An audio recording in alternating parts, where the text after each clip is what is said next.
बंधुगण आपण मानक अवगति निमंते जणाई दिया जाउछि कि आसंता काली ता 4/9/2024 तारिख दिन मतो +3 डिग्री कॉलेज प्रतिष्ठा दिवस उपलक्षे हेबाकु जाउथिबा संभाव्य आईन श्रृंखला परिस्थिति को दृष्टि रखी उपजिलापाल भद्रक मतो +3 डिग्री कॉलेज बाह्य परिसर कॉलेज निकटस्थ रत्नेश्वर पड़िया मतो बजार परमानंदपुर छक दिगछिया बजार नालगुंडा बजार एवं खेरंग बजार रे 4/9/2024 तारिख दिन सकाळ 7 घटिका ठारू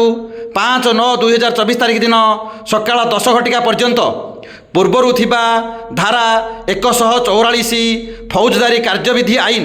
जहाँ परिवर्तन होई धारा 163 भारतीय नागरिक सुरक्षा संहिता लागू करिसंती। एही धारा अनुसार उपरोक्त स्थान मानकरे 4 किंबा ततुर्थ व्यक्ति एकत्रित हेबा धारणा किंबा शोभायात्रा आयोजन करिबा